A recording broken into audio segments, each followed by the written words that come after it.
Bienvenidos a esta nueva sección del canal Fénix del Conocimiento. En este caso es Historia Universal. Este libro no es católico. Relata la historia de la persecución nazi a los católicos, donde encontrarás datos curiosos. ¿Cuánta verdad hay en la acusación de que los nazis persiguen a la Iglesia y que pretenden destruir el catolicismo? La respuesta a esta interrogación es de la mayor importancia para los católicos de todo el mundo. Influirá en su actitud ante el gran conflicto mundial que actualmente compromete a más de 1.000 millones de almas y las vidas y fortunas de la mayor parte de los pueblos católicos. Basándose sobre esa respuesta, habrá que tomar decisiones que son mucho más graves que cualquiera de las que la Iglesia Católica haya tenido que enfrentar en su historia.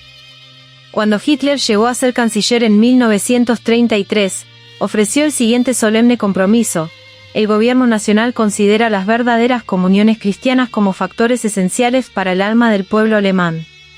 Declara su decisión de dejar intactos sus derechos.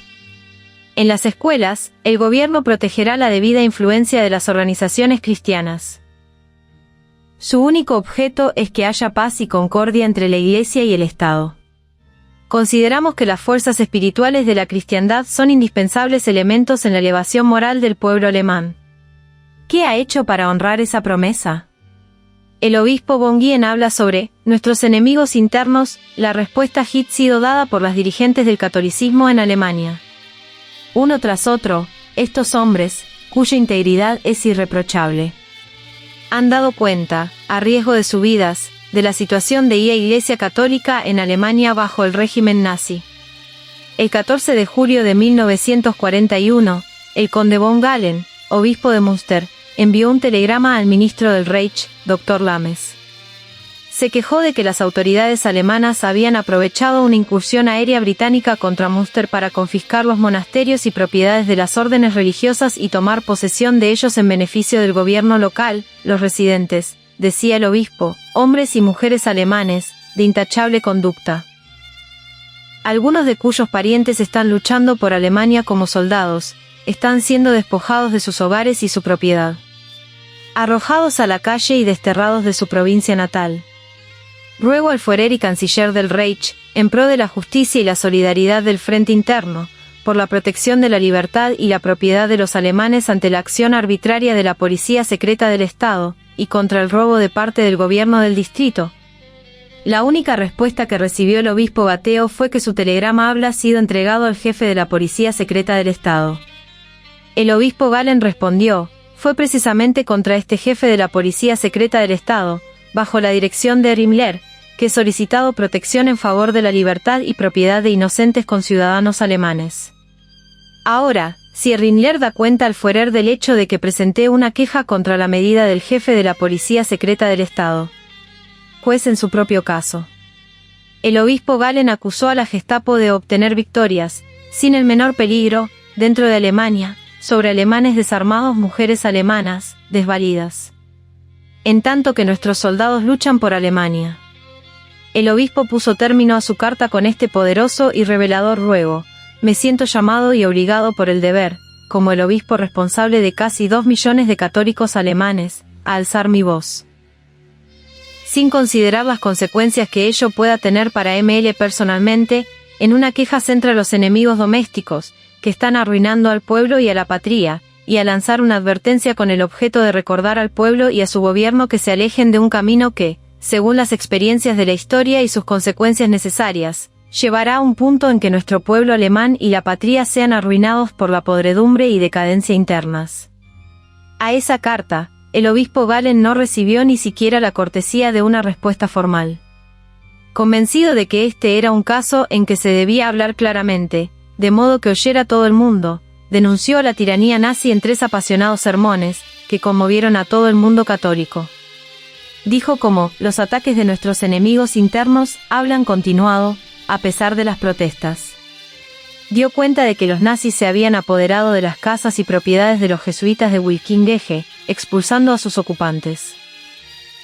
Reveló que la abadía benedictina de Herleve había sido confiscada, obligándose a los monjes a salir de Westfalia el mismo día. El 17 de julio, dijo, las monjas benedictinas que se encontraban en retiro en Wittenberg, cerca de Warrendorf, y también las Hermanas de la Cruz, en Aspel, cerca de Rees, fueron obligadas a salir de su convento y cruzar la frontera provincial. Si la caridad cristiana no hubiera acudido en su socorro, estos desgraciados sacerdotes y monjas habrían quedado sin alimento ni abrigo. Además, la Gestapo había puesto término a una semana de terrorismo. Se había apoderado de la famosa casa provincial de Iltrup, perteneciente a los misioneros del Sagrado Corazón de Jesús. Esto fue un vergonzoso atropello, pues había nada menos que 161 de los religiosos de Iltrup sirviendo a Alemania en la línea del frente, además de 53 capellanes atendiendo a los heridas, 42 estudiantes de teología y 46 hermanos, todos pertenecientes a la misma orden, sirviendo bajo las armas, muchos de los cuales se hicieron acreedores a altas recompensas militares por su valor y devoción al deber. Se informa que Himmler quiso hacer fusilar al obispo, pero que la inmensa popularidad de este entre los católicos de Westfalia hizo aconsejable tomar medidas más prudentes. Dios ha sido escarnecido y burlado. Otra voz poderosa se elevó contra la persecución de la Iglesia. Era la de Monseñor Bornewasser, obispo de Treveris. En un sermón predicado en su catedral, el 30 de noviembre de 1941, se quejó de que los oradores nazis estaban efectuando reuniones a través de todo el país, con el objeto de minar la confianza en la Iglesia y el cristianismo. Me siento profundamente dolorido, dijo, al saber que en nuestra antigua ciudad cristiana de Treveris, cuyas calles han estado empapadas en la sangre de mártires que dieron su vida por su creencia en un solo Dios verdadero, ese mismo Dios ha sido hoy escarnecido y burlado en una forma que sobrepasa a cualquiera cosa que yo hasta ahora hubiera imaginado que fuese posible, tanto él como la institución y enseñanzas de la Santa Iglesia que él fundó por intermedio de su Hijo, Jesucristo, para bien de la humanidad. Esas blasfemias habían sido proferidas por un alto funcionario nazi. Ayudaron a explicar los ultrajes físicos que el obispo pasó a describir. Recordaréis que os dije en mi primer sermón sobre los importantes tópicos del día como en la provincia eclesiástica de Colonia, a la cual pertenecemos, 47 monasterios fueron víctimas del ataque contra esos establecimientos el verano pasado. La luz del santuario ha sido extinguida en 25 iglesias y capillas, que están privadas del Santo Sacramento, la Misa y Santa Comunión. Si la luz ha sido reencendida en una o dos de ellas, no lo sé, pero no creo que haya sido así. Antes que las tropas alemanas entraran a la ciudad de Posen, en 1939, había 30 iglesias públicas. Desde el 1 de octubre de 1939 ha habido solo 3 en que todavía se celebran los servicios. El resto ha sido convertido en depósitos de muebles y escuelas de equitación o transformadas para otros fines. 13 han sido selladas. Antes de la llegada de las tropas había 431 iglesias públicas en toda la diócesis de Posen, hoy quedan 45. Cerca de 400 iglesias en las que no hay misa, ni Santo Sacramento, ni Sagrada Comunión. El cardenal Michael von Faulhaber, arzobispo de Múnich, tuvo la misma historia de hostilidades para relatar. En un notable sermón predicado en su catedral la víspera de Año Nuevo de 1941 dijo: hay paz entre las denominaciones y, sin embargo, fiera lucha en la forma de la más innecesaria y más trágica de todas las guerras, la que ocurre entre el Estado y la Iglesia. El Kulturkampf reina en toda la tierra, soldados católicos en el frente se mantienen hombro con otros alemanes, soportando las mismas cargas y compartiendo el mismo trabajo, manteniendo su promesa con heroico valor. Los católicos en el hogar comparten los sacrificios comunes, contribuyen a las mismas recolecciones, ya sean obligatorias o voluntarias, más especialmente en esta época, a la recolección de ropas abrigadas para los soldados del frente. Y, sin embargo, la Iglesia es tratada con persistente suspicacia, espiada y extorbada mediante restricciones especiales. Edificios religiosos y conventuales son requisados en una escala que no guarda proporción alguna con la de edificios particulares. La culminación de la Kulturkampf, durante el año pasado, estuvo señalada por el llamado a abandonar la Iglesia. Hay señales inconfundibles de que esta exigencia será renovada en el nuevo año con aumentada insistencia, y una y otra vez se os hará la pregunta: ¿dejarás la Iglesia o renunciarás a tu puesto? Una denuncia igualmente poderosa de las mentiras y la brutalidad nazis aparece en una carta, escrita en noviembre de 1941, por Mons Gröber, arzobispo de Friburgo en Estedt, al ministro del Culto e Instrucción. Se queja del tratamiento excepcionalmente duro a que ha sido sometido su clero por las autoridades nazis, y el ministro, en respuesta, dijo que el comportamiento contrario al Estado de parte del clero era el resultado de la conducta anterior de sus obispos. El obispo replicó: si el Estado me considera su enemigo y altamente traidor porque represento y defiendo públicamente los principios y enseñanzas católicos, libre es de hacerlo. Así excede sus atribuciones, y al ejercer ilegalmente el poder, se convierte en su propio enemigo. También seguiré en el futuro, como en el pasado, dando a mi clero la protección que le corresponde y protestaré públicamente en la forma más extensa posible, por escrito u oralmente, contra el castigo ilimitado o el tratamiento incorrecto. Como obispo católico, no debo retroceder ante el castigo, ni siquiera ante la pena de muerte, recordando claramente que soy responsable ante el Todopoderoso, eterno y justo juez, por los alemanes cristianos que me han sido confiados. Recuerdo también que aquellos que se opongan a nosotros tendrán que rendir cuenta ante Dios. La cruz ha sido devuelta a las catacumbas, a medida que la persecución ha aumentado en ferocidad. Las protestas y denuncias de los dirigentes de los perseguidos han aumentado en número y valor.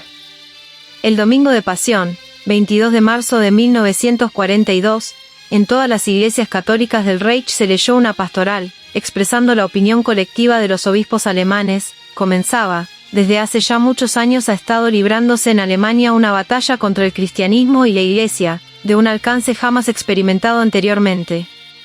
Los obispos alemanes han pedido repetidamente al gobierno que ponga término a esta malvada batalla, pero, desgraciadamente, nuestras solicitudes y esfuerzos han sido en vano.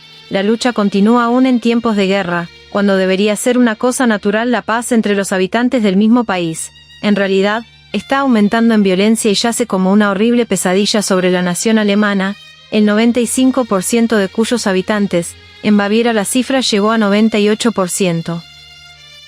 Se reconocieron como cristianos cuando se realizó el último censo. La carta protesta de que, a pesar de las promesas oficiales sobre libertad de culto, se ha ejercido tal presión sobre los católicos, que estos se han visto obligados a ocultar o negar su fe católica o hasta alejarse de la Iglesia. Es tal como si la cruz de Cristo, que hizo su gloriosa aparición el año 312, saliendo de las catacumbas, hubiera sido vuelta a las catacumbas. Los lugares de adoración, especialmente en Ostmark, han sido cerrados. La adquisición de tierras para la construcción de iglesias se ha hecho imposible. La instrucción religiosa de los jóvenes fue suprimida. Se espió a los sacerdotes católicos. La prensa religiosa tuvo que ser suspendida casi por completo y el país era negado con propaganda anticristiana del partido nazi. No fue esa la primera ocasión en que los obispos católicos alemanes hicieron una protesta conjunta contra la persecución de la Iglesia en Alemania. En una notable carta pastoral redactada en Fulda y leída el 6 de julio de 1941 en todas las iglesias del Reich, decían: solo necesitamos recordar las restricciones sobre la educación religiosa, las publicaciones religiosas, visitas pastorales a los hospitales oficiales, servicios religiosos y fiestas. Estamos pensando con dolor en el gran número de conventos e instituciones religiosos que han sido clausurados durante estos últimos meses y entregados al uso secular. Nos sentimos profundamente afligidos ante el caso de los religiosos que han sido expulsados de los monasterios. Ni nosotros ni vosotros podemos comprender cómo es que se han tomado semejantes medidas en tiempos de guerra, cuando tan necesario es resguardar la unidad del pueblo y no perturbar ni hacerlo peligrar al ofender los sentimientos religiosos de un gran número de nuestros ciudadanos. Nadie puede poner en duda la verdad de estas acusaciones.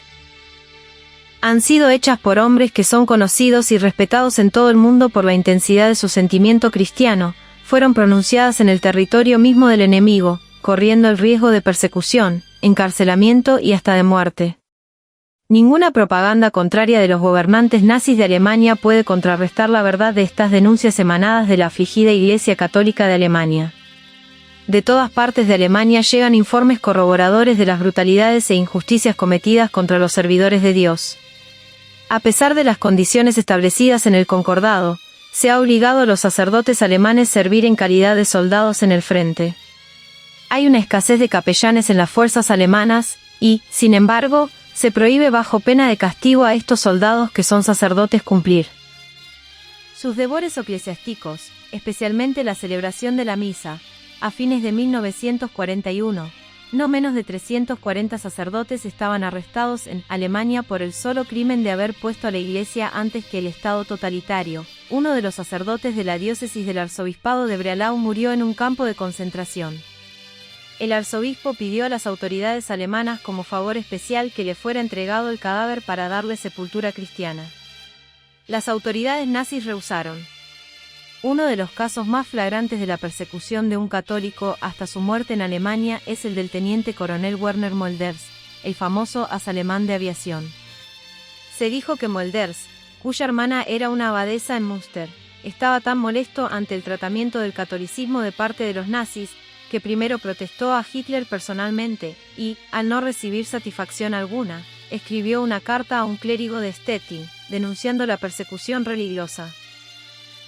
Se recordará que Mölders encontró la muerte mientras trataba de aterrizar en el aeródromo de Breslau. Se cree que fue deliberadamente derribado por los cañones antiaéreos alemanes, por ser un hombre que los nazis estaban deseosos de eliminar. La Gestapo declaró que la carta de Mölders era falsificada, aunque no pudieron aportar pruebas.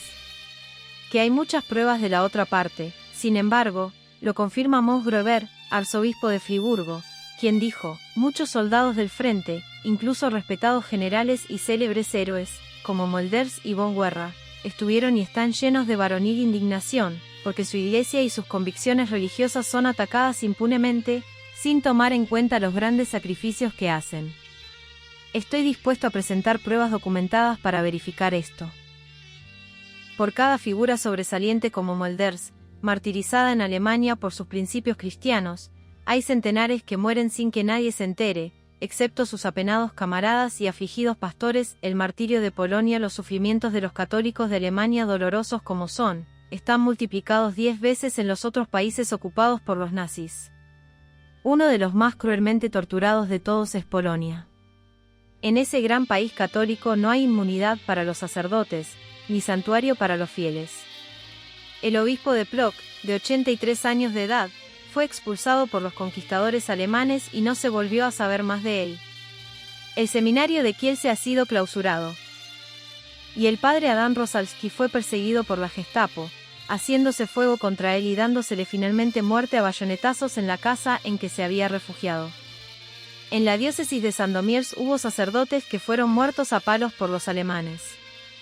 Cuando el padre Klinecki caminaba hacia el lugar de su ejecución, los guardias alemanes le arrancaron la cruz que llevaba y le golpearon con ella en el rostro.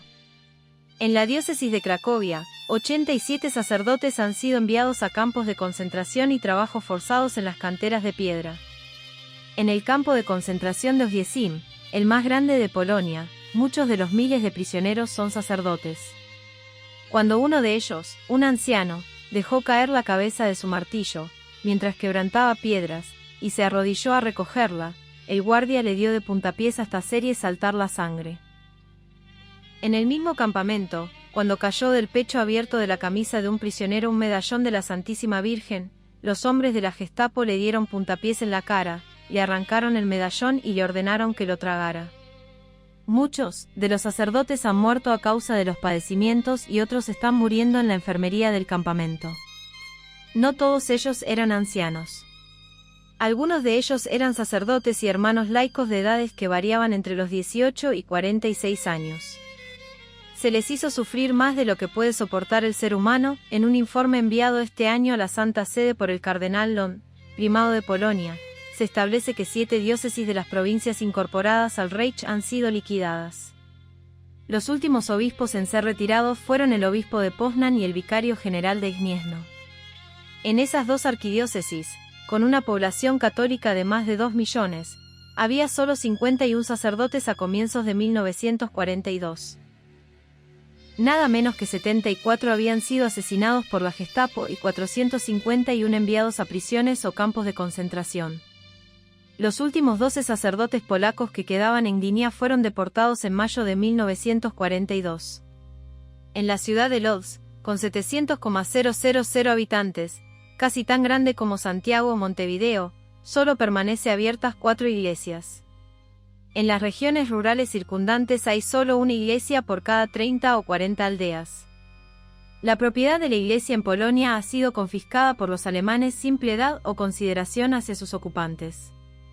Los residentes de una casa de reposo para sacerdotes ancianos en Sechocinek fueron desalojados por los alemanes y enviados a un destino desconocido. Durante mucho tiempo no hubo noticias de ellos. Recientemente, sin embargo, han llegado cartas a sus parientes desde el campo de concentración de Dachau, famoso hasta entre los campos de concentración alemanes por el maltrato dado a sus prisioneros.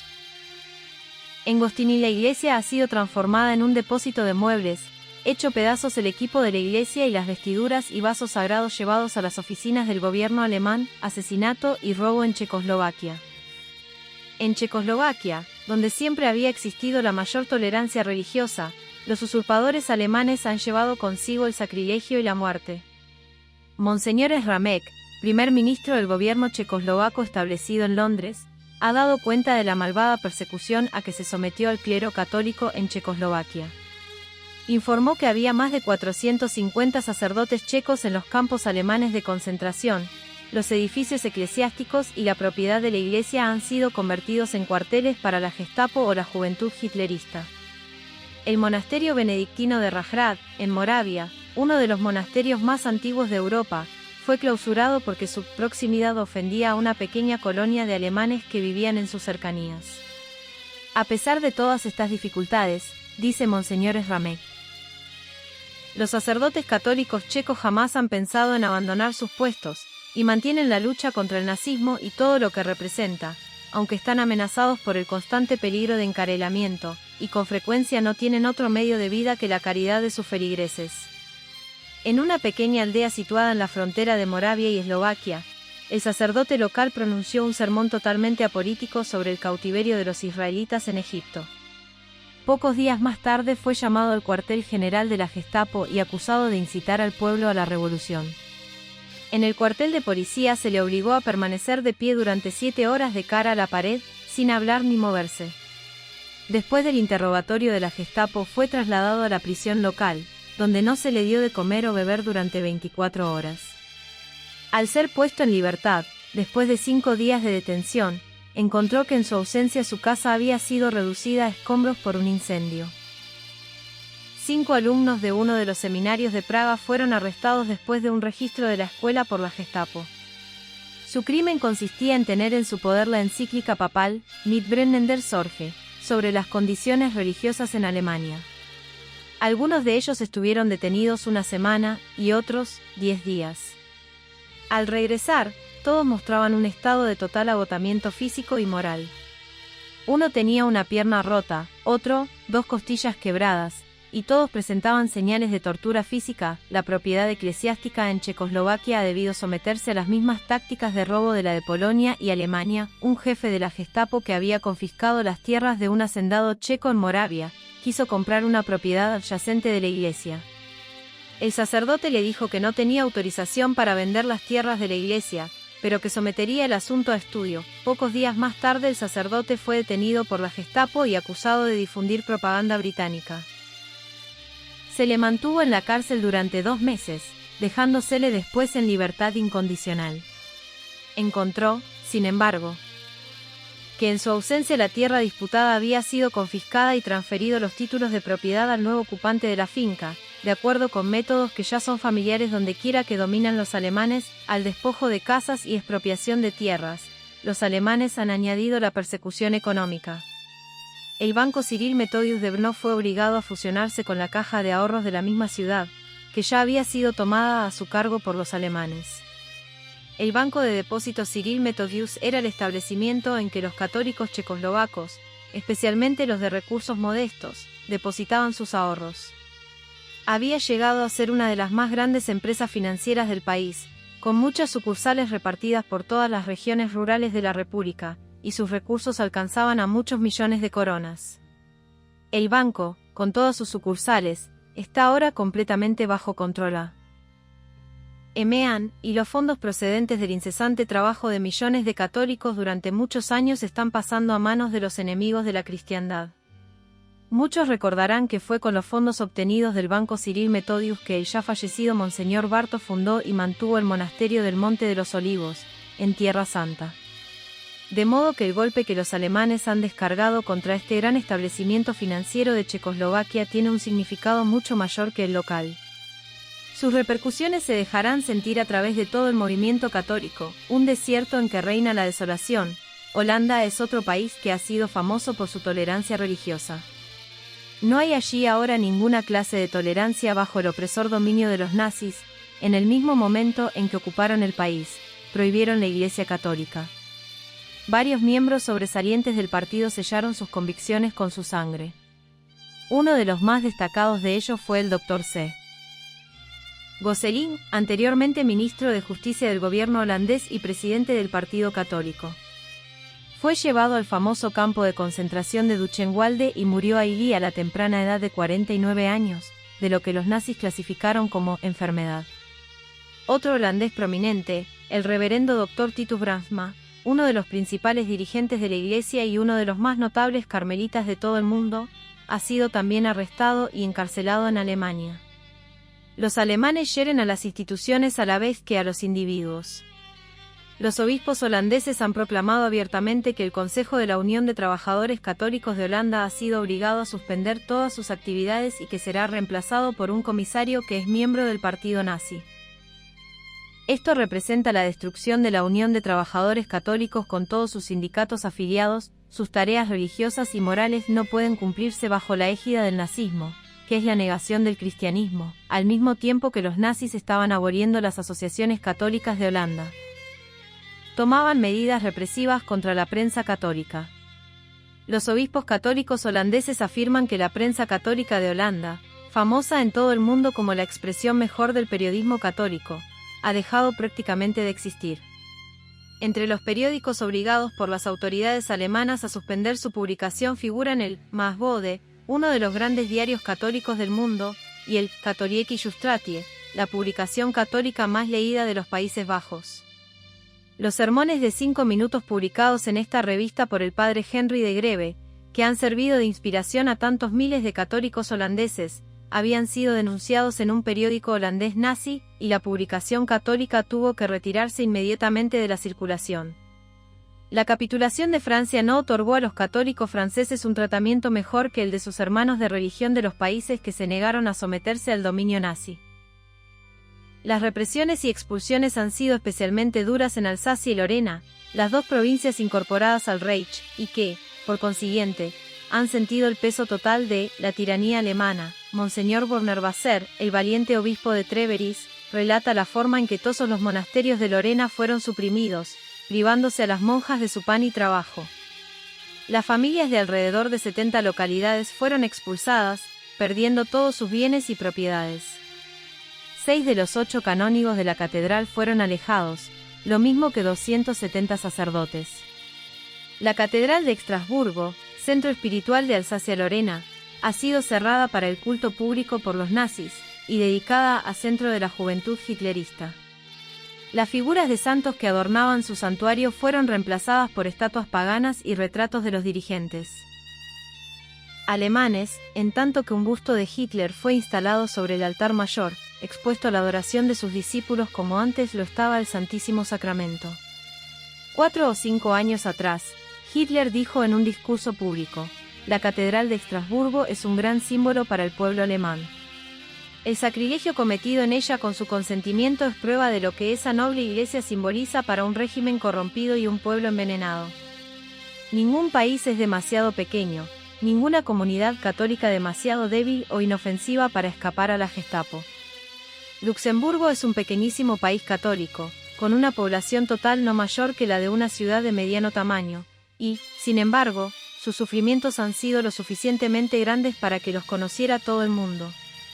En la época en que el ejército alemán avasalló a este pequeño país, tenía 600 clérigos seculares y 200 regulares, con muchos conventos, colegios y escuelas superiores. Hoy, después de 2 años de dominio nazi, la vida religiosa de Luxemburgo es un desierto en que reina la desolación", dice M. Pierre Dupont, jefe del gobierno de Luxemburgo exilado en Inglaterra. Veintenas de sacerdotes han sido expulsados o encarcelados, el seminario está cerrado, han sido confiscados monasterios y conventos, la prensa católica está suprimida, los colegios católicos bajo otra administración, las procesiones católicas están prohibidas. La famosa abadía benedictina de Clairvaux fue despojada de cuanto tenía de valor y entregada a la juventud hitlerista, los católicos eslovenos próximos a la extinción. En Eslovenia es otro pequeño país católico que ha tenido que soportar la furia total del odio de Hitler hacia el catolicismo. El sur de Estiria es especialmente querido para mi corazón, dijo. Me agradaría saber a la brevedad posible que el sur de Estiria es completamente alemán y nacionalsocialista. No podía, naturalmente, ser nacionalsocialista mientras siguiera siendo católico, de modo que el catolicismo tenía que ser eliminado. Enseñaré a los habitantes de Krain a librarse de su clericalismo, dijo Hitler durante una visita a Maribor. En cumplimiento de esta amenaza hubo una recogida general de sacerdotes. En Ljubljana, donde había alrededor de 200 sacerdotes en unas 123 parroquias, 100 fueron arrestados y otros 60 deportados en el primer mes de la ocupación alemana. Las autoridades alemanas se apoderaron del seminario de Maribor y también del monasterio franciscano, y de otros en Rovno y Kamnik. El padre John Lafarge, en el semanario jesuita América, publicado en Estados Unidos, dice, comentando los fines de Hitler, como pueblos, los polacos y eslovenos deben ser borrados de la tierra. La destrucción va dirigida directamente contra su catolicismo tanto como contra su existencia física. Entre los deportados de quienes escribe, había ancianos, mujeres encinta y madres con criaturas de pecho. Fueron encerrados en carros para ganado, sin alimentos ni abrigo, y muchas mujeres dieron a luz sus hijos en esas terribles condiciones. Las familias fueron dispersadas, y muchas personas impulsadas a la desesperación y hasta el suicidio. Las madres llegaban al extremo de arrojar sus hijos a los ríos, para salvarlos del horror infinitamente más grande de los campos alemanes de concentración. A muchos de los sacerdotes eslovenos se les obligó a desempeñar las más desagradables tareas para los soldados alemanes. En Maribor, las tropas de asalto alemanas obligaron a los franciscanos a demoler con sus propias manos la iglesia ortodoxa que se había construido como símbolo de tolerancia religiosa e igualdad de derechos en la Yugoslavia libre. Reinaba una terrible tempestad, y muchos de los sacerdotes sucumbieron bajo el esfuerzo físico y mental. Este sacrilegio forzoso contra las iglesias ortodoxas por los católicos fue filmado por los alemanes, y la cinta exhibida a los serbios ortodoxos, con el objeto de crear enemistad entre ellos y los católicos. Soldados alemanes penetraron una noche el convento de las Ursulinas y se llevaron a las monjas a un destino desconocido. En un lugar, las Ursulinas fueron obligadas a servir a los soldados alemanes borrachos. Al Führer no le agradan las iglesias y monasterios, y menos que todo, las monjas, observó un soldado alemán que estaba presente cuando se cometió este ultraje. En Gornjigrad se oyó la siguiente declaración de un oficial alemán: los alemanes no conocen a Dios, pues su único Dios es Hitler, en quien creen, y cuyas órdenes son ciegamente obedecidas por 80.000,000 de alemanes. Dondequiera que los alemanes han encontrado propiedades o fondos de la Iglesia, se han apoderado de ellos sin el menor remordimiento en el territorio de Eslovenia, anexado por los alemanes. Todos los bienes de 142 parroquias y de todas las instituciones eclesiásticas fueron confiscados. El Colegio de Ban Vito, el primer establecimiento esloveno de educación secundaria, con 600 alumnos internos y 38 maestros, ha sido transformado en un campo de concentración. Es humanamente imposible. Escribe el obispo de Ljubljana a hacer una descripción de los terribles sufrimientos, las lágrimas y padecimientos morales que implica la palabra deportación, una palabra desconocida e incomprensible para nuestro país durante los últimos 1,400 años. No tenemos apoyo del mundo, estamos completamente solos. Por cierto que no sobreviviremos si Dios no nos ayuda. Aún en medio de toda esta adversidad, los mártires cristianos de Europa han tratado de practicar su santa religión a espaldas de sus guardias nazis. Un día, al establo de un monasterio trapista, cerca de Croacia, en que se encontraba internado cierto número de sacerdotes, llegaron algunos frailes capuchinos de Celje. Uno de ellos, antes de ser detenido, logró ocultar hostias consagradas en su maletín. Inmediatamente un padre jesuita improvisó un altar. No era más que un cajón de madera, cubierto con el único paño blanco que pudo encontrarse. Y en esa forma la Santa Comunión fue recibida por estos 400 prisioneros del Anticristo. Uno tras otro, los sacerdotes caminaron a través del oscuro patio, se arrodillaron y recibieron la Santa Hostia. Apenas habían terminado cuando entró un guardia. Otro minuto de demora, y se les habría descubierto y sometido a indignidades y azotes por haber adorado a su Señor como lo había hecho su pueblo durante siglos.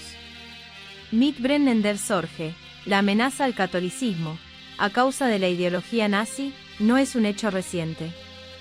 Ya en 1937, cuando solo hacía 4 años que estaba en el poder el régimen de Hitler, el Papa Pío XI previó la magnitud de la amenaza, no solo para el catolicismo en Alemania, sino que para la Iglesia Católica de todo el mundo. Expresó su horror e indignación en la famosa encíclica titulada Mitbrennen der Sorge. En ella dice: si el árbol de la paz plantado por nos con pura intención en tierra alemana no ha dado el fruto que nos deseábamos en el interés de vuestro pueblo. Nadie en todo el mundo que tenga ojos para ver u oídos para oír puede decir hoy que la culpa es de la Iglesia o de su supremo jefe. La experiencia de los últimos años fija la responsabilidad. Expone intrigas que desde su comienzo no tuvieron otro fin que una guerra de exterminio.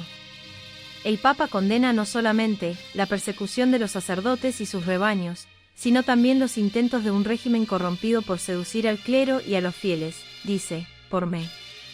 Todos disimulados y abiertos de coerción, mediante la intimidación, presentando perspectivas de ventajas económicas, profesionales, civiles y de otras clases, la lealtad de los católicos a su fe, y especialmente de ciertas clases de funcionarios católicos, es sometida a una violencia que es tan ilegal como es inhumana.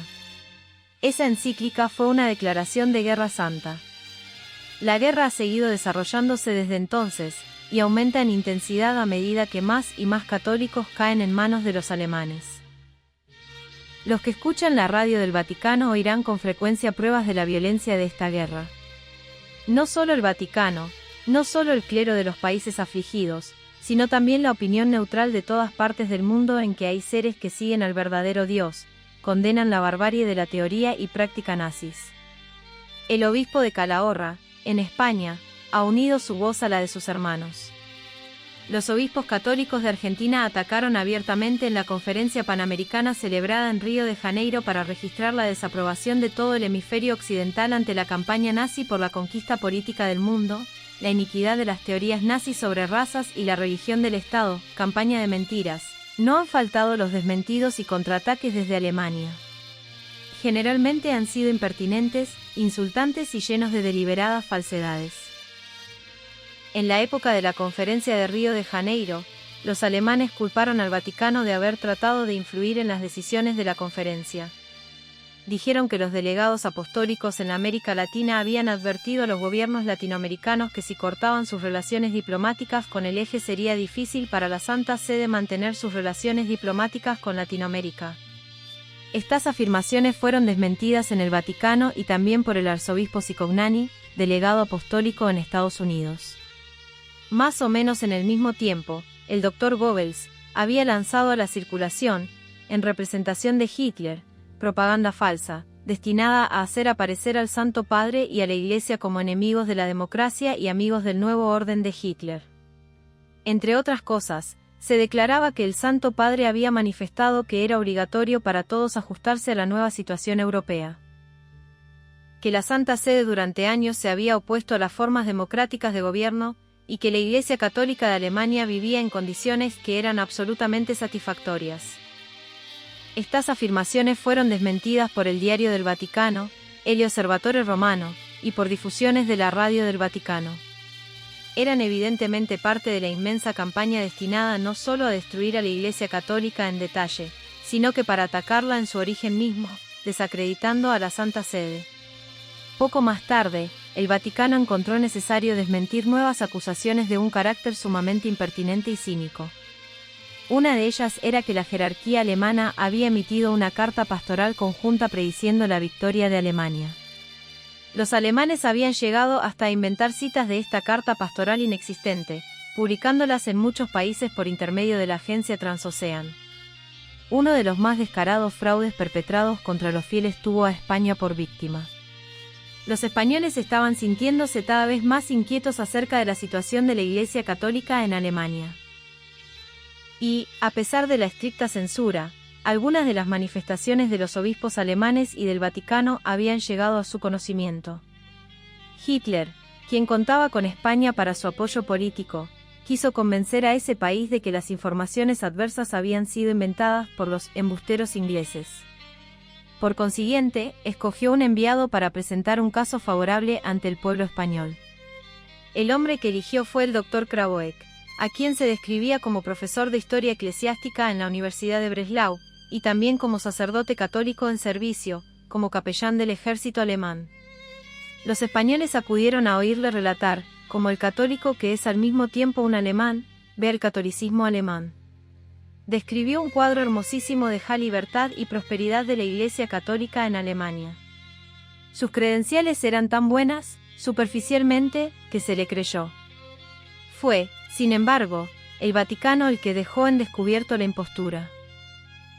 Las investigaciones demostraron que el Dr. Krausek no era ni siquiera católico, peor aún, era un apóstata, un sacerdote que había colgado la sotana, quien había sido excomulgado por las autoridades católicas en 1935 por unirse a la Iglesia alemana. Los españoles que, ante todo, tienen una profunda lealtad a su fe, no han perdonado a Alemania este insulto.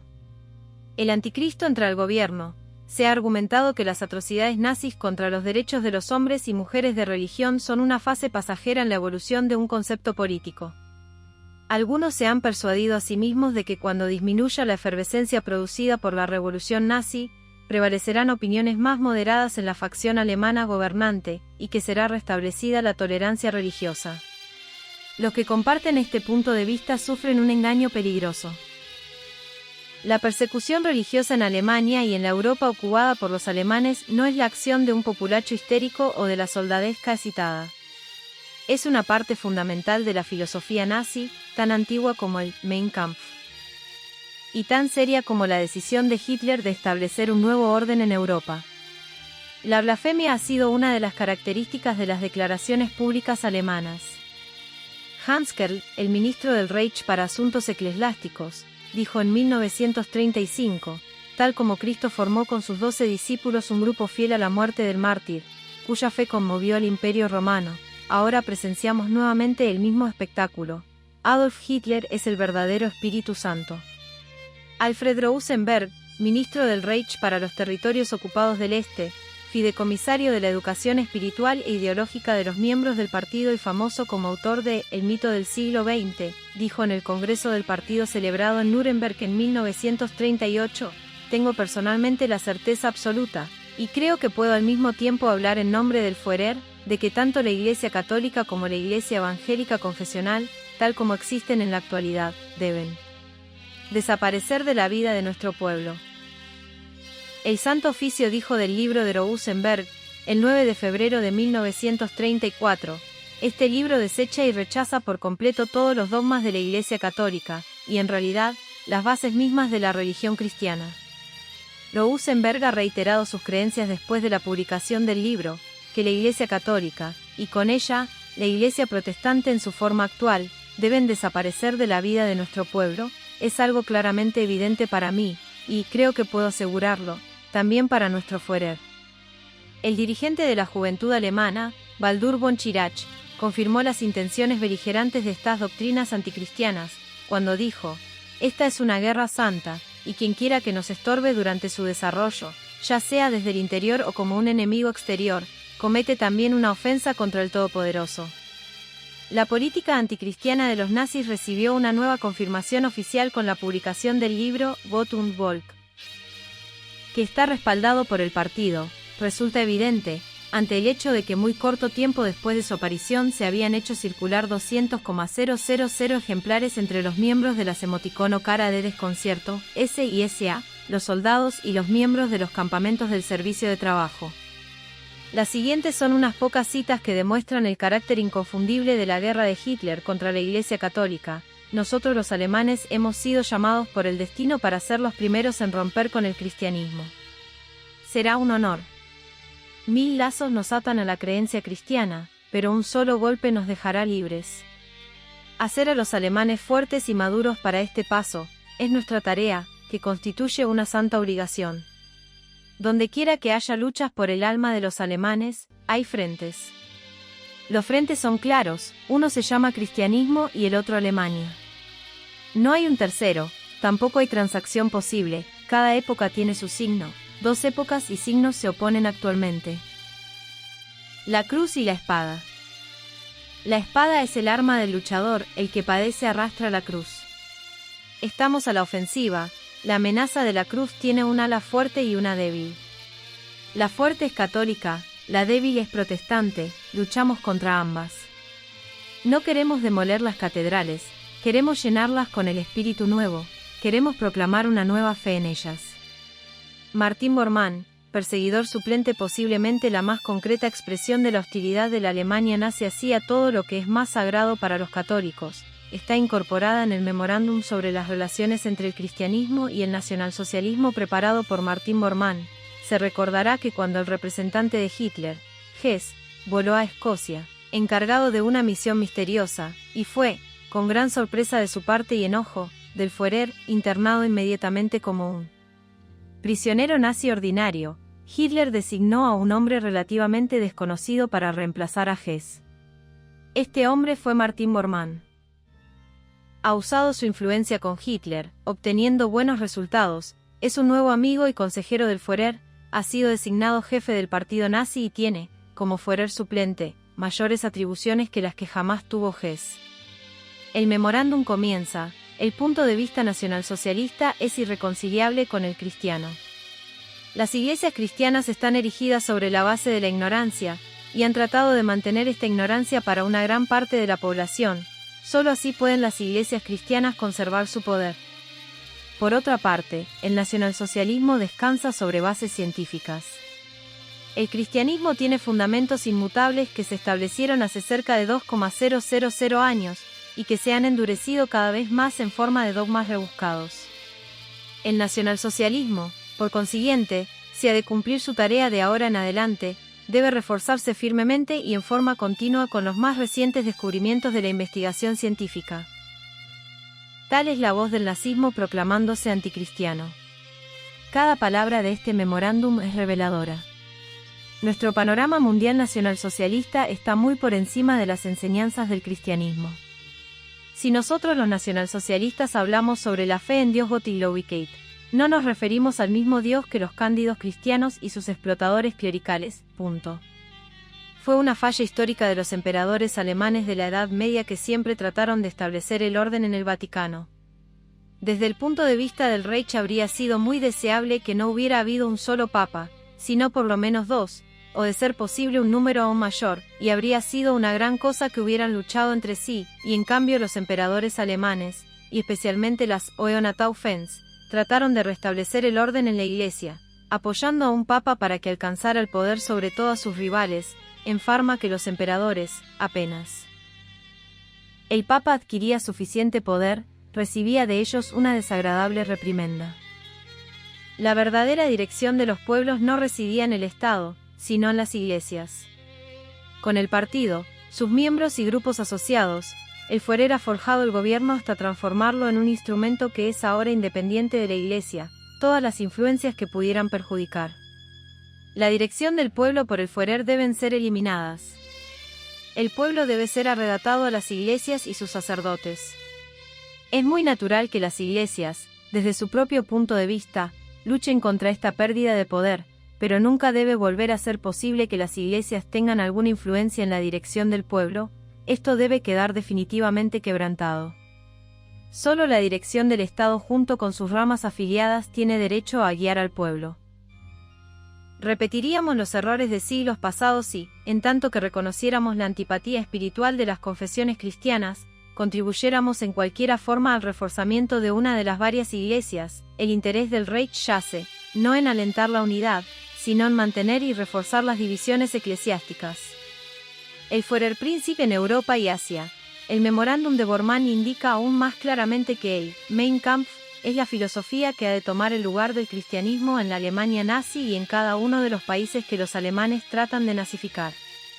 Esa filosofía es el Führerprinzip. Considera al Estado como la realidad fundamental de la vida de los pueblos, y a la cabeza del Estado, el Führer, la encarnación divina de dicha realidad. Muchos de los alemanes llegan a profanar el lenguaje de los evangelios al aplicarlo a este falso Dios. Hitler ha sido llamado por sus discípulos, nuestro Redentor. Protestamos indignados, declararon los obispos alemanes en una carta pastoral redactada en Fulda y leída en todas las iglesias alemanas el 6 de julio de 1941 contra esta orden de elegir entre nuestro país y nuestro Dios. Esta es la clave de la contienda entre el cristianismo y el nazismo. El primer acto de fe de un buen nazi es hacia el Estado. Si coloca a Dios antes que el Estado, es un enemigo y un antinazi y debe ser perseguido hasta el exterminio. El Führerprinzip parece estar profundamente arraigado en la psicología alemana. Ya en 1913, un artículo publicado en el Sinische Westfälische Zeitung decía: nuestros más ardientes deseos son que aparezca un Führer, amamos la guerra, y podríamos proporcionar a un dirigente capacitado todos los elementos que pudiera desear. Tal vez tengamos que esperar a un Führer durante mucho tiempo, pero este tiempo de espera habrá servido para la mejor educación política de nuestro pueblo. ¿Cuán profético ha resultado ese artículo?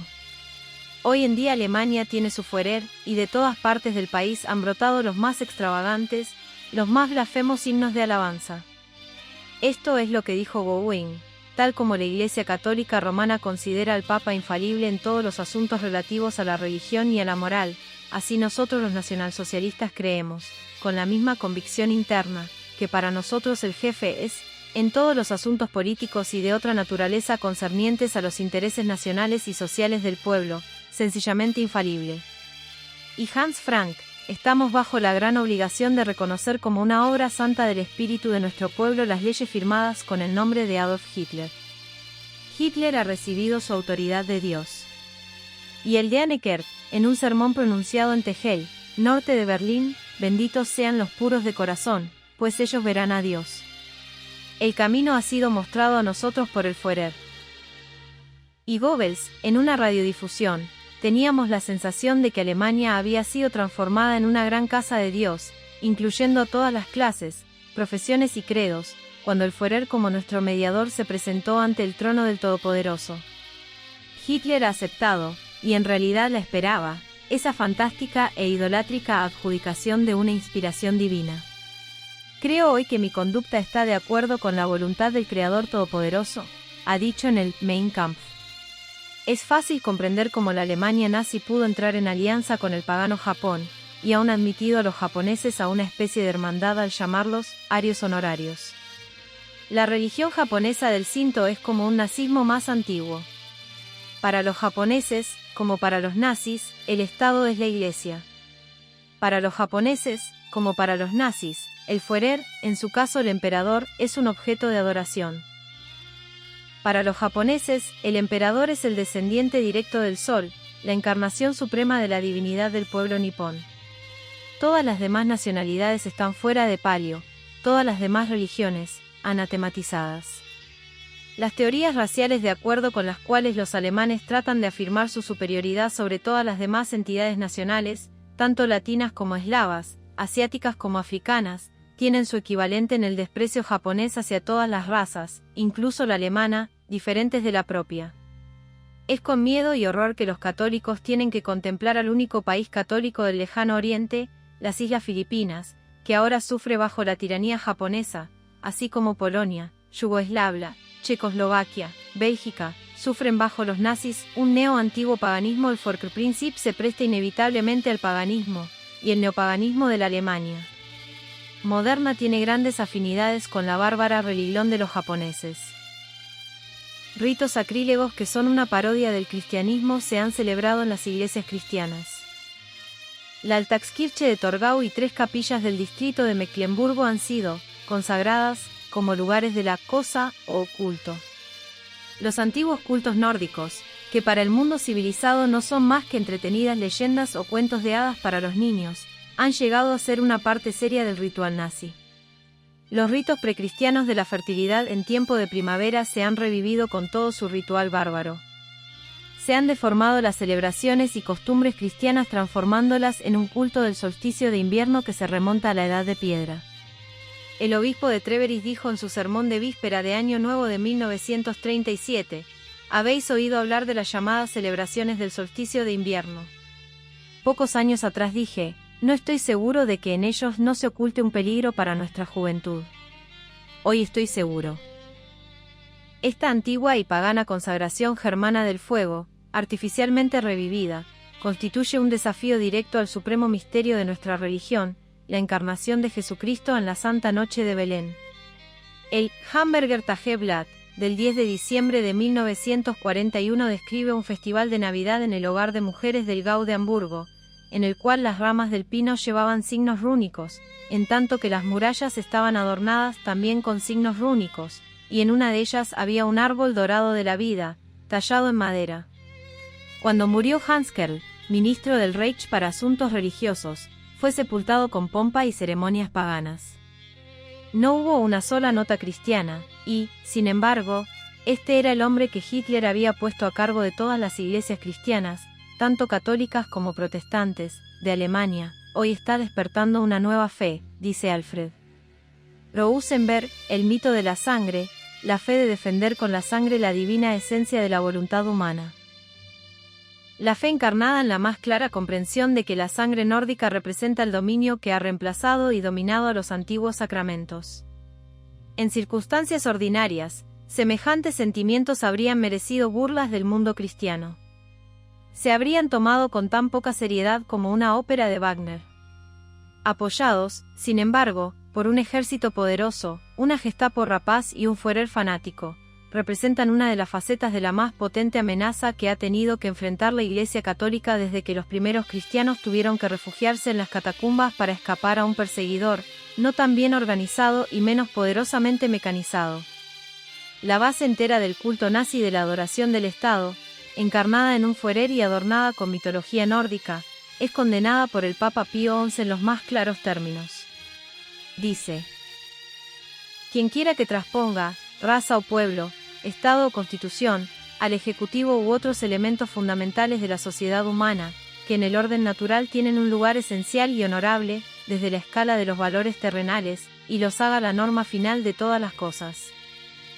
Semejante hombre se encuentra lejos de la verdadera creencia en Dios, y de una concepción de la vida en conformidad a ella. Eliminación de los innecesarios el nuevo paganismo y el ceremonial bárbaro, y corrompida moral que lo acompañan, no son meramente una forma de histeria colectiva. Los desvaríos de una nación enloquecida sirven un fin práctico al justificar abominaciones que serían condenadas hasta por el más tibio de los cristianos. La idea cristiana de la santidad de la vida humana es subyugada por la idea salvaje de que la vida no tiene más que el precio que el Führer quiera fijarle uno de los resultados de. Esta teoría en la práctica es el asesinato legalizado de aquellos a quienes dos dirigentes nazis consideran indeseables. Estos son los mentalmente débiles y los físicamente defectuosos. Son muertos en interés de la purificación de la raza. Cualquier defecto que parezca inconveniente a los jefes debe ser eliminado mediante los métodos más violentos. Entre los muertos por indeseables figuran muchas personas de edad. Su único crimen es que son improductivos, en un país en que las necesidades de la guerra son la única pauta para medir la utilidad humana. Ninguno de nosotros podrá entonces estar seguro en su vida, dijo el obispo von Galen, puesto que cualquier comisión puede colocar el nombre de una persona en la lista de los indeseables. Esta intervención en el curso normal de la naturaleza comprende a los niños tanto como a los adultos. Los niños que dan señales de no llegar a ser buenos nazis son llevados a la cámara Hitler de un hospital y no vuelven a salir vivos. Como formalidad se pide a los padres que firmen un papel en el cual entregan su hijo al Estado. Que un padre se atreviera a rehusar, naturalmente, es algo que no puede pensarse. No hay piedad ni razón en los procedimientos de la Gestapo. Las implicaciones de esta práctica de eliminar a los indeseables son evidentes. En un Estado totalitario son indeseables aquellas personas que no aceptan la filosofía fascista de la vida, que persisten en colocar a Dios antes que el Estado, y que son lo suficientemente obstinadas para seguir educando a sus hijos de acuerdo con principios cristianos, contrariando los decretos de Martín Bormann y sus colegas. La tortura y asesinato de sacerdotes, el despido de profesores y la disolución de familias cristianas aparecen no solo como actos de odio, sino como parte integralmente de una política cuidadosamente planeada para destruir a los individuos e instituciones que rehúsen dejarse nazificar. El asesinato de los indeseables no es salvaguardia suficiente para satisfacer a las nazis. Recurren también a la esterilización como medio de resolver los problemas antes que se presenten. Gregor Siemer, un norteamericano que, patrocinado por la embajada norteamericana, fundó la escuela de la colonia americana en Berlín, ha descrito vivamente esta horrible práctica de destruir la fuente de la vida. Recorrió una de las clínicas de esterilización acompañado por un alto funcionario nazi. Pregunté qué clase de mujeres eran sometidas a ese tratamiento, escribe, y se me informó que eran las mentalmente débiles, mujeres de baja resistencia, mujeres que habían demostrado al dar a luz anteriormente que sus hijos no eran robustos. Estamos suprimiendo hasta el daltonismo, confusión de colores, en el Tercer Reich, dijo mi guía. Debemos tener soldados que no sean daltonianos. El daltonismo se transmite solo por las mujeres. Inmoralidad sexual por orden. El reverso de esta política de suprimir y esterilizar a los indeseables es alentar a los que se considera deseables a producir más hijas. Este aliento ha recibido la aprobación oficial del Estado en la forma de un manifiesto dirigido a los hombres de las tropas de asalto, por su jefe, Himmler, dice, pasando por alto los límites de las leyes civiles y las costumbres, necesarias tal vez en otras épocas, será en realidad una noble tarea para las mujeres y muchachas alemanas de sangre pura llegar a ser madres de hijos de soldados que parten harta el campo de batalla, ya estén casadas con ellos o no, y esto no se hará con un espíritu de livianidad, sino en el más severo espíritu del deber de soldados que no saben si su destino será regresar o ser muertos por Alemania. En cumplimiento de esta orden, las tropas de asalto han establecido la Lebensborn, Fuente de la Vida, una organización que mantiene hogares para las futuras madres solteras.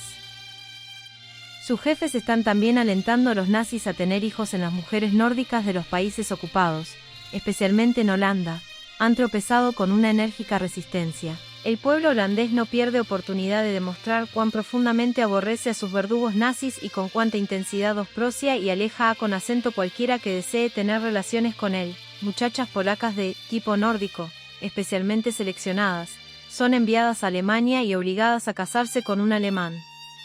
En el plazo de un año, en tanto que otras muchachas polacas de 15 a 18 años de edad, también de tipo nórdico, son enviadas a un campamento especial en el Lenovo, cerca de Lodz, y allí apareadas a la fuerza con muchachos nazis, con el objeto de procrear nuevos nazis. En Alemania, esta licencia organizada está ganando terreno. Las muchachas se educan para su vocación desde la infancia. Los asuntos relativos al problema sexual se enseñan muy temprano y en forma realista. A cierta edad, la Jungmidel es ascendida a la organización superior llamada BDM, o Bund Deutsche Mädchen. Gregor Siemer oyó a una profesora en una de estas escuelas, diciendo a su clase: todas nosotras las mujeres podemos ahora disfrutar de la gran experiencia emocional y espiritual de tener un hijo con un joven sano, sin los lazos limitadores de la anticuada institución del matrimonio. Durante sus investigaciones, Siemer presenció una curiosa ceremonia realizada por 30 muchachas de la BDM, en un antiguo anfiteatro al aire libre. Las muchachas vestían uniforme, y estaban cantando y haciendo reverencias. Descubrió que estaban rezando al héroe nazi Horst Wessel, y que imploraban a su espíritu que la salvara de la maldición de la esterilidad. Cuando llega a realizarse el matrimonio en Alemania, se hace de modo que se conforme más y más a una ceremonia secular o pagana. En el futuro, dice Gott und Volk, solo habrá una consagración alemana del matrimonio. Los matrimonios no serán sellados en el nombre de la Iglesia. Para las mujeres jóvenes de los territorios ocupados, que no son aceptadas por los nazis ni siquiera como parientes lejanos de los nórdicos Herrenvolk, se reserva un destino terrible. Católicos escapados de Eslovenia informan que, cuando miles de estas desgraciadas personas están siendo reunidas por sus negreros nazis para deportación, los jóvenes de 15 a 30 años y las muchachas de 15 a 24 son apartados del resto de la familia. Los jóvenes van a dar al Reich para trabajos forzados en las fábricas o campos, y las mujeres son marcadas con las letras FMM, para indicar que son Franz Militar Mädchen, muchachas para el uso de los soldados alemanes. Corrupción de la juventud. La corrupción de los jóvenes desde los años en que son más impresionables en adelante es el aspecto más siniestro de la campaña nazi contra el cristianismo. Dada una generación de educación nazi en Europa, no quedaría un solo vestigio de cristianismo en parte alguna del continente. Son perdidos cada día y cada hora, dice Gott und Volk. Que nuestra juventud pasa en la iglesia. Queremos educarlos para que arranquen la fe cristiana de sus corazones. Solo Alemania tiene allí lugar. ¿Cómo queremos educar a nuestros hijos? Como si nunca hubieran oído hablar de cristianismo. Esta educación anticristiana se refleja vívidamente en la bárbara ceremonia de consagración a que se somete a los niños de 10 años al incorporarse a la Humboldt, delante de la bandera de la sangre, una esvástica empapada en la sangre de los llamados mártires nazis. Los niños prestan el siguiente juramento, en presencia de esta bandera de la sangre, que representa a nuestro Führer: juro dedicar todas mis energías, toda mi fuerza al salvador de vuestro país, Adolf Hitler. Estoy dispuesto y listo para dar mi vida por él, que Dios me asista. Un pueblo, una nación, un Führer. Los obispos bávaros han expresado su horror en una carta pastoral publicada en el periódico católico suizo, Ostschweiz, de fecha 25 de octubre de 1941. Dicen: una ola de la más profunda indignación recorre a Baviera. Recientemente se han prohibido las oraciones en todas las escuelas, y la cruz será sacada de todas ellas, o ya lo ha sido. Con motivo del retiro de las cruces han ocurrido escenas que hacen pensar en los días de la Iglesia primitiva. La cruz es para nosotros el más sagrado símbolo de fe y la expresión más directa y elocuente de la esencia del cristianismo. Quien quiera que nos prive de la cruz ataca la parte más sagrada de nuestra fe. Una protesta semejante aparece en una carta pastoral escrita por los obispos alemanes en Fulda. Piden a todos los católicos que transformen sus hogares en santuarios cristianos, porque en nuestras escuelas católicas nos han sido ya quitadas, y la instrucción religiosa ha sido más y más restringida o suprimida totalmente. Esto ha sido corroborado por la Radio del Vaticano, que difundió la siguiente información: el 30 de marzo de 1941, el año pasado, Wolfgang Rosenfeld dio a la juventud alemana una serie de conferencias, en que afirmó que las doctrinas de Cristo estaban sometidas a error, que San Pablo estaba equivocado acerca del tema del pecado original, que la caridad y piedad en la forma en que hoy se practican deben ser condenadas, y que la esterilización, el asesinato de criaturas, inválidos y ancianos, deben ser obligatorios en la administración bien concebida de un Estado. Esos son los principios que se están inculcando a la juventud alemana. Según el mismo autor, la religión adecuada para el siglo XX es nacional y socialista. Esta política de deformar la mente juvenil para adaptarla al patrón nazi es con frecuencia de una sutileza diabólica. Está extendiéndose entre los nazis un movimiento según el cual la afiliación al credo de la Iglesia dependería de una declaración firmada solo al llegar una persona a los 21 años de edad. En otras palabras, no tendrá lugar el bautismo en la infancia, sino que será una acción voluntaria, tomada cuando el hombre o la mujer llegue a los 21 años. Fácilmente puede uno imaginarse cuánto sentimiento cristiano se encontrará en los jóvenes de esa edad, después de una vida de enseñanza moral, anticristiana y pro-nazi en las escuelas de Hitler. La Iglesia sería eliminada de la vida nacional por medio de la ausencia completa de nuevos prosélitos. En fecha bastante reciente, junio de 1942, el conde Conrado von Preissing, obispo católico de Berlín, dijo en un sermón predicado en la catedral de St. La justicia reside en el reconocimiento por Dios de la libertad individual, conciencia y el derecho a la libertad religiosa. También reconoce el derecho a educar a los hijos en la religión. Este no es solo un derecho, sino un deber del que nadie puede librarse. La justicia derivada de Dios no puede reemplazarse por la justicia derivada del Estado. Es un error fatal creer que el Estado es la más alta expresión de la divinidad. Ese derecho a la libertad religiosa ha perecido en Alemania. Solamente su recuerdo está siendo todavía mantenido vivo por las voces de unos pocos heroicos ministros de la Iglesia, que claman en el desierto en que los nazis han convertido a Europa. En Francia y en Holanda, la educación católica se está haciendo cada vez más difícil debido al despido de profesores por las autoridades de ocupación. En la Francia ocupada se ha formado la organización juvenil conocida con el nombre de Les Compagnons de France con el fin de incorporar o dominar a todas las demás organizaciones juveniles. Este movimiento de la juventud depende directamente de la autoridad del gobierno de Vichy, que designa a los jefes bajo la mirada atenta de la Monazi. Todas las demás organizaciones juveniles, tales como los josistes, los jazzistes, etc., están obligadas a subordinar sus actividades a la organización mayor.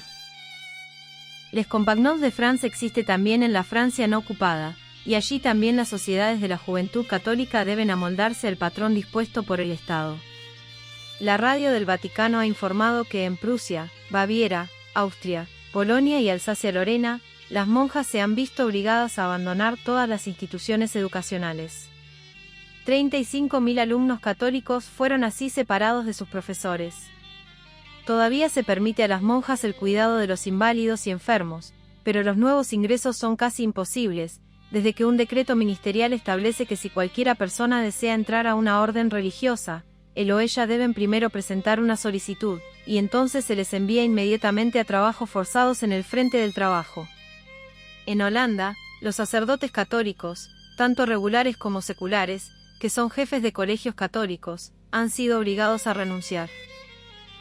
Su lugar ha sido ocupado por hombres que están dispuestos a seguir un programa de enseñanza aprobado por los nazis.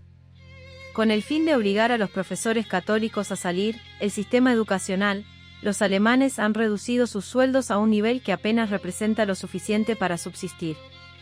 Los alemanes consideran la educación católica como el mayor de los obstáculos para el logro de sus ambiciones, mientras los niños sigan educándose de acuerdo con principios que gobernaban al mundo antes de la llegada de las tinieblas nazis. La lucha entre la Iglesia y el Estado totalitario continuará indefinidamente. Elimínese la enseñanza cristiana, sin embargo, y todo lo que se necesita hacer es suprimir a la única generación de los iluminados. ¿Qué podemos hacer para salvar la fe? En Europa y Asia hay hoy más de 100 millones de católicos que viven bajo la sombra del martirio. En los cerros de la isla filipina de Mindanao, como en los sótanos de las ciudades alemanas y polacas, hay sacerdotes católicos que aún luchan por mantener encendida la antorcha. ¿Cuánto tiempo podrán seguir? ¿Cuánto tiempo pasará antes que el último de ellos sea descubierto y enviado a la tortura o a la muerte? Aquellos que se han autopersuadido, pensando en que los acontecimientos se lleguen a desarrollar en la forma que ellos desean, que los nazis un día llegarán a calmarse y adoptar una actitud más benévola, tienen en su contra todo el peso de la opinión de la Santa Sede y de todas las diócesis, desde Lituania a España, y de los círculos católicos de todo el mundo. El dirigente nazi Dr. Ley proclamó una terrible verdad cuando escribió en Der Angriff: el partido extiende sus tentáculos sobre Gau, Kreise, grupos locales, células y bloques, hacia cada ciudadano. Y la multiplicidad de las formaciones y asociaciones permite al partido alcanzar a cada uno, sí, literalmente cada uno de los ciudadanos. Nadie se nos escapa y nadie puede escapar a la irresistible influencia del partido. ¿Qué esperanza hay para el catolicismo en Europa? Si la Iglesia es destruida en Europa, ¿qué esperanza habrá para las grandes comunidades católicas del Nuevo Mundo? La única esperanza para el cristianismo es una victoria de las Naciones Unidas. Siguiendo la ruta de los ejércitos de las Naciones Unidas, marcha la tolerancia.